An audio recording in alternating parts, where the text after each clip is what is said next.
Hey everyone, it's Win with Min. This video is in response to a question posed on our Facebook page today regarding the certain macro environmental factors in the housing market.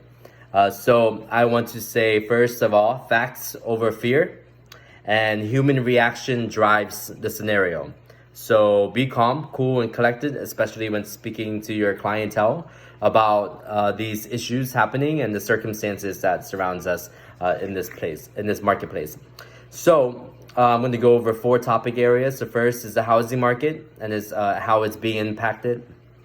The second is the equity markets, the financial global economy. Third is some political objectives or political institutions and their work in combating COVID-19. And then we'll talk about the 4th topic area, medical intervention, medical mitigation happening in the United States and around the world. And hopefully that gives you a broad picture, and use whatever you want in order to make a determination on how you guide your clientele through these situations and circumstances that we find ourselves in. All right, so again, human reaction drives scenario. So there's 4 main points when it comes to the housing market, the real estate market.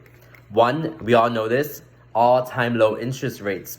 So the Treasury 10-year is at 1.55%. There is a 50-year low. Freddie Mac reports 3.29% on a 30-year fixed note and under 3% for 15 years. One of my clients just got locked in a 2.8% interest rate. So interest rates being this low is going to create more opportunity for buyers, and more buyers will be able to be qualified or eligible.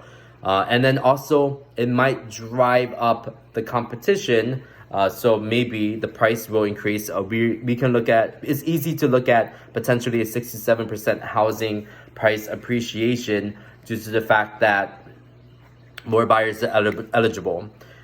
So all-time interest rates are low. You're seeing a 79% refinance index. 30 million people are able to save money and decrease their current rates by about 75 basis points. So more refinance applications have increased exponentially. And then the purchase index is about 6% less, but 1.7 million eligible borrowers. NAR, the National Association of Realtors, just released a survey. I'll add the link in here. And then, they surveyed California and Washington on the West Coast, and then all of the members. So it's really an interesting survey. But they state that 11% of realtors that took this survey stated that there was less buyer traffic, or they had to cancel open houses because maybe the sellers did not want to have open houses or have strangers walk in their houses. So I'm going to put the NAR survey results in this commentary, and you can take a look at that. And so yeah, all-time low interest rates. And for flippers, this might be a good thing because houses are slightly more affordable, the profit margins increase. And you have less competition because some people might not want to invest at this time or make big financial decisions. All right, the second main point about low interest rates and also about the housing market. Because the equity markets have seen over the last 2 weeks, the Fed dropped interest rates by 0.05%, and all 3 major U.S. stock market indexes lost over 10% of their value in what was the worst 5-day trading session since 2008. And the other day, on Tuesday, the stock market exchange, they shut off their circuit breakers for 15 minutes. So trading was shut off for 15 minutes because it hit 7% decrease. It was a major bloodbath. But that was also fueled by Saudi Arabia and Russia releasing a platitude of oil into the market, about $2.5 million barrels. So Saudi Arabia has really taken advantage of this situation by putting pressure on the struggling oil market.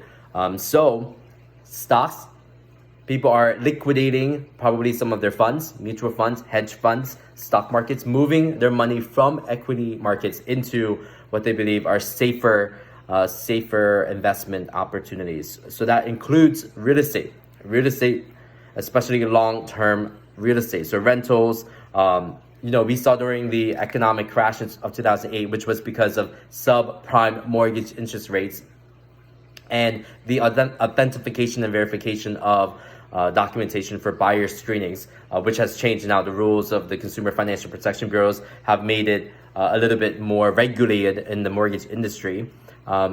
So we don't have that type of situation happening here. But even during that time, investors were picking up properties. The interest rates were really low. So this is a good time for long-term investors to buy rentals and utilize the opportunity zones tax policies by the new Job Act's cut. So yeah, and this, because money is being diverted, this might be an opportunity for you to sell your underperforming assets and acquire private money or pick up private funding. REITs, as we all know, are under leveraged, and we're in a 60 to 75% LTV situation with equity residential at 35%. So we say people do not buy the market, they buy the deal.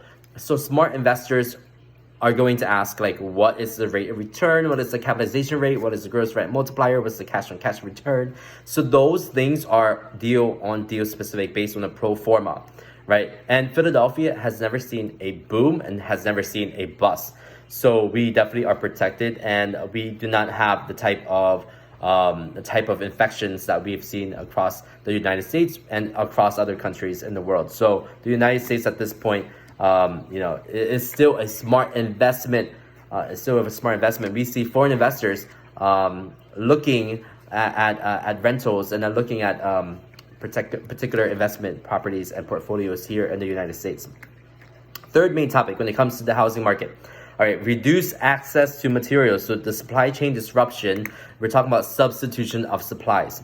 So China, parts of Asia, parts of Latin America, parts of Europe export building supply materials. So this may slow down builders in the United States and across the world because of supply chain disruptions and materials being circulated around the globalized market. This might help investors who are flipping because reduced access to materials, delayed access to materials will slow down builders who are trying to sell. So investors who are looking for price points below what new construction is selling for may have a slight advantage in being able to do acquisitions of long-term rentals or be able to compete in this market. Again, lowering amounts of availability of inventory, substitution of supplies. All right. So, and then fourth main topic, vacation rentals slow down because people are less traveling. People are traveling less now. And Airbnb just announced recently that they will have a no question asked refund for individuals who need to cancel their trips in affected areas. So long-term vacation rentals, commercial real estate, hotels, big projects that have large debt balances may see that they do not have the type of revenue incoming or projected revenue to support the debt. Actually, City Councilwoman Helen Kim just proposed legislation to have a moratorium on sheriff sales and also foreclosures and short sales and different types of government intervened transactions. So it's very interesting what's happening right now. All right, but here's the thing. We have 1.7 million more eligible borrowers. We have people jumping into the acquisition component. We have investors who understand that this is a short-term or temporary situation who is going to buy now while they have a slight advantage with interest rates and delayed access to materials to be able to come in and do acquisitions and real estate that's going to have growth and appreciation potential in the future. However, people may be worried. They may not want to try to go out. Events are canceled, things like that. So if you are seeing buyers come less, because to open houses, or open houses are being canceled. That may affect some of the negotiations, but again, people are still buying because supply is still low, mobility rate is still low, inventory is still low, and now that people are refinancing, or now people in the last couple of years have seen low interest rates, they've locked into their house. So now that they're refinancing, they're even more locked into their house because they're not going to sell their property and then get a higher interest on an acquisition of their next primary residence, and they have equity in their home, so they might take out lines of credits or HELOCs to renovate, to remodel. Again, inventory is low. It still is seller's market. Absorption rate is still under 6 months, and we have foreign investors who are looking in the U.S. market. And if you look at Bright MLS and some of the transactions, like in February of 2020, we closed 1,112 properties in the city of Philadelphia. February of 2019, we closed 970. In March of this year, that first 12 days of this month, we closed 336 compared to the first 12 days of 2019, which was 387. So we'll keep monitoring the next month and so and see what these transactions and the hot sheets in the market statistics report look like. I also have a bunch of market statistics report that I can share with you all if you're interested in taking a look at those. All right, so housing market, this is a temporary situation. I would say speak to your client, cool, calm, collected. Let them know, you know your client the best, right? And they trust you to guide them in this process. But if someone works in hospitality, or hospitality, or they work in the airline industry, or they work for cruise ships, or maybe their businesses are being affected because of people not being able to come to their businesses, and they project that maybe there's restructuring their companies, or companies are losing revenue and maybe not getting any government assistance or subsidies, and they feel like they might face unemployment in the future. They might not make big financial decisions at this moment. But again, supply is still low, interest rates are super low, so there's still going to be buyers, and I would say you control the narrative, and you will be able to drive the scenario based on your reaction and how you work with your clients. So that is the housing market. Second, financial economic markets. So here's a few interesting things. All three, as I said earlier, lost 10%. All three U.S. stock market indexes lost over 10% of their value. In the worst 5-day trading session since 2008, the bond market plummeted, with the 10-year treasury yield dipping below 1% for the first time ever. And the Senate and the president just signed into law a $8.3 billion emergency funding for the coronavirus. And we'll talk more about what's happening with the coronavirus in the country.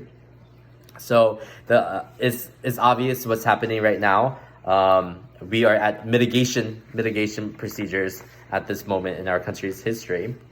All right, so other kind of general financial and economic effects of the market, which is our second topic area. So I talked about the U.S. stocks plummeting.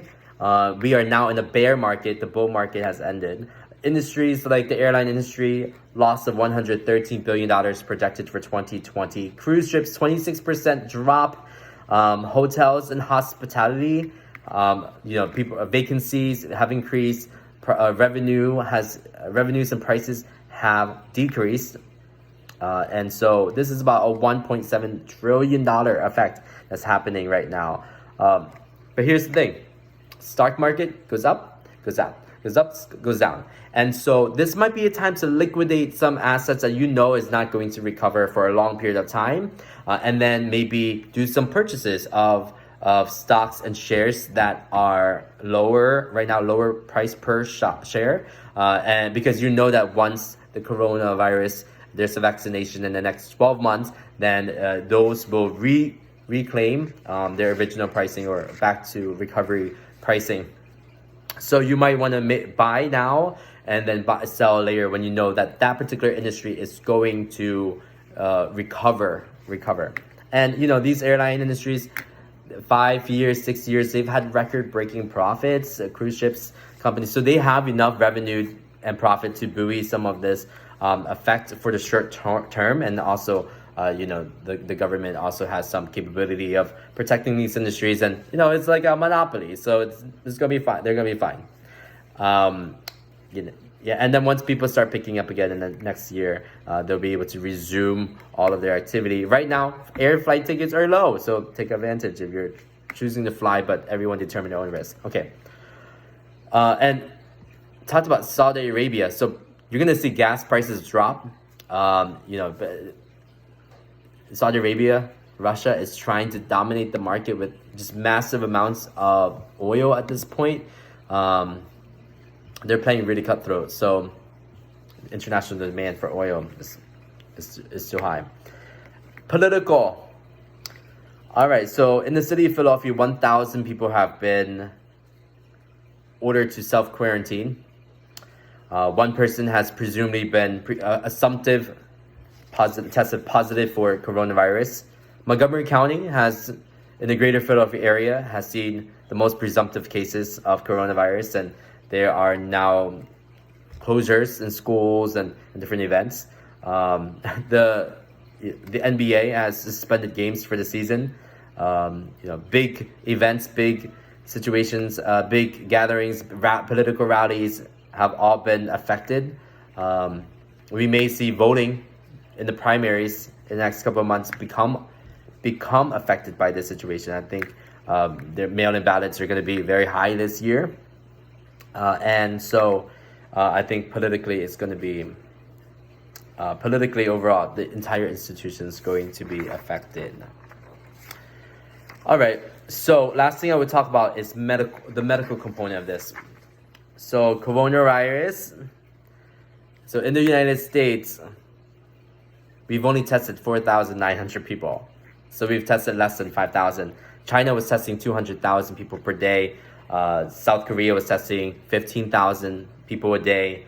And now the United States just launched 4 million new test kits that's going to be disseminated throughout the entire country. So the next coming weeks, we're going to see what the actual numbers of positive test results are going to be for the coronavirus.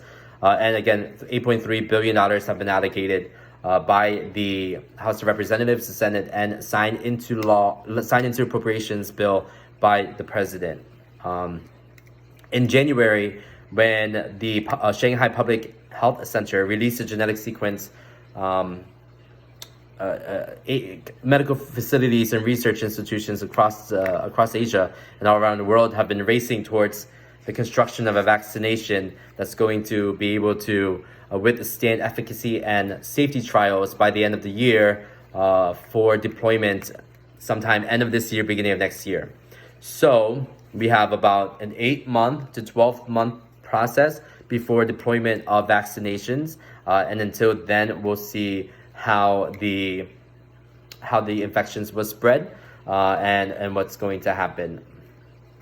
Tips: if you have chills, fever, body aches, hemorrhaging, coughing, shortness of breath, if you have underlying health issues, limit your travel to not limit your non-essential travels. If you can work from home, work from home. Remember to wash your hands. That's basic 101. Wash your hands. I have a video of how to wash your hands, the coronavirus dance challenge that I sent to you guys. I hope you guys liked it. But yeah, that's how you washing your hands. 20 seconds, cold water. Hand sanitizer. You can't find that anywhere. But if you feel sick, call your doctor. They have a questionnaire, and if they see you at risk, they're going to deploy test kits very soon, and that would be processed at LabScore or Quest Diagnosis. But again, 1 year before trials are going to happen. All right, I think I said a lot of things already. Okay, so some websites I'm going to send: the cdc.gov website in this commentary, also the NAR survey results, and also a bunch of articles that you should read regarding the state of affairs with the coronavirus, COVID-19, the stock market, and other items and topics that we just spoke about. And so I wish you guys the best of luck in all of your real estate transactions.